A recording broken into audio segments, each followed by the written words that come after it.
آپ افسر ہیں تو ماں باپ کے سامنے افسر بن کے نہ جائیں، ماں باپ کے سامنے بیٹا بن کے ہی جائیں، عاجزی کے ساتھ ہی جائیں۔ آج ہمارے یہاں 5 بیٹے ہیں نا، جس کے گھر ماں باپ رہتے ہیں وہ کہتے ہیں ابا جی میرے کول ہوندے، ابا جی نو میں پال رہے ہیں، میں انہاں دی خدمت کر رہے ہیں۔ میرے آقا کریم کا فرمان ہے البرکۃ ما اکابرکم انکم سترزقون بدعفائکم۔ یہ نہ سمجھنا کہ تم کما کے ان بوڑھوں کو کھلا رہے ہو، ان بوڑھوں کی وجہ سے رب تمہیں رزق عطا فرما رہا، ان بزرگوں کی وجہ سے رب تمہیں رزق عطا فرما رہا ہے۔ تو ماں باپ کو بوجھ نہ سمجھیں، ماں باپ سے محبت کریں، مفت کی دعائیں، ماں باپ سے دعائیں لیں، ماں باپ کی موجودگی برکت کا باعث، کبھی ناگواری سے نہ دیکھیں۔ بیٹے نے بات کوئی نہیں کی، صرف ناگواری سے دیکھا ہے نا ماں باپ کی طرف، اس کا نام نافرمانوں کی فہرست میں لکھ دیا جاتا ہے۔ آج سے 20-22 سال پہلے جو بیج ہم نے بویا تھا نا یہ سوشل میڈیا کی شکل میں، اب وہ ایک تناور درخت بن رہا ہے، اس کی خرابیاں ظاہر ہو رہی ہیں۔ آگے آگے دیکھیے ہوتا ہے کیا۔ سوشل میڈیا نے جو اخلاقی بے راہ روی پھیلا دی ہے، بیٹا اور باپ بیٹھے گفتگو کر رہے تھے تو باپ بیٹے سے کہتا ہے تقوی اپناؤ، پرہیزگاری اپناؤ۔ باپ نصیحت کر رہا ہے بیٹے کو تقوی اپناؤ، بیٹا کہتا ہے اس دور میں تقوی کی کیا ضرورت ہے، اس دور میں پرہیزگاری کی کیا ضرورت ہے۔ وہ یہ بحث کر رہے ہیں باپ اور بیٹا، مرشد آ گئے، اس گھرانے کے مرشد، باپ کے مرشد۔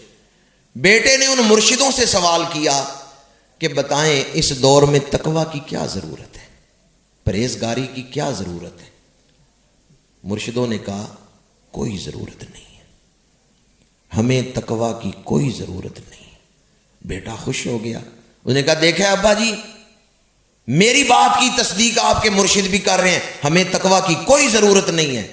مرشدوں نے کہا میری پوری بات سن لو، ہمیں تقوی کی کوئی ضرورت نہیں، تقوی کی ضرورت انہیں ہے جو ایمان والے ہیں، تقوی کی ضرورت انہیں ہے جن کا آخرت پر یقین ہے، جن کے دل میں یقین ہے کہ رب سے ملاقات ہوگی۔ یقین ہے انا للہ و انا الیہ راجعون، الیہ راجعون۔ انہوں نے کہا بے ایمانوں کو تقویہ کی ضرورت نہیں، جن کا آخرت پر یقین ہی نہیں انہیں تقوی کی ضرورت نہیں۔ تقوی کہ حضور کے حکم توڑ کے، ماں کی خدمت چھوڑ کے میں مدینہ منورہ چلا جاؤں، حضور میرے اوپر راضی نہیں ہوں گے۔ حضور تب راضی ہوں گے جب میں حضور کے حکموں پہ عمل کروں گا۔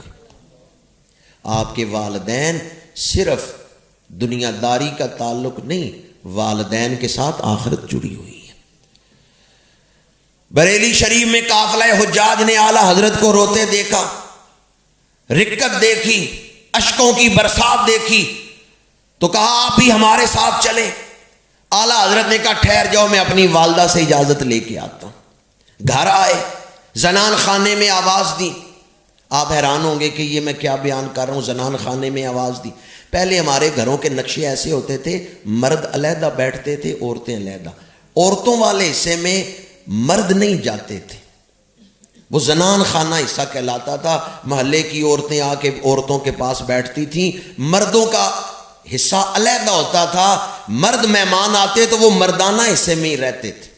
پہلے گھروں کے نقشے ایسے ہوتے تھے، آج کل تو آرکیٹیکٹ نقشے ہی ایسے بنا رہے ہیں، اس میں بے حیائی ہوتی ہے۔ گھر میں جو کمرے بنائے جا رہے ہیں ان میں ہی شرم و حیا باقی نہیں رہتے۔ اعلیٰ حضرت نے زنان خانے میں آواز دی کہ عورتیں ایک طرف ہو جائیں، میں نے والدہ کی خدمت میں حاضر ہونا ہے۔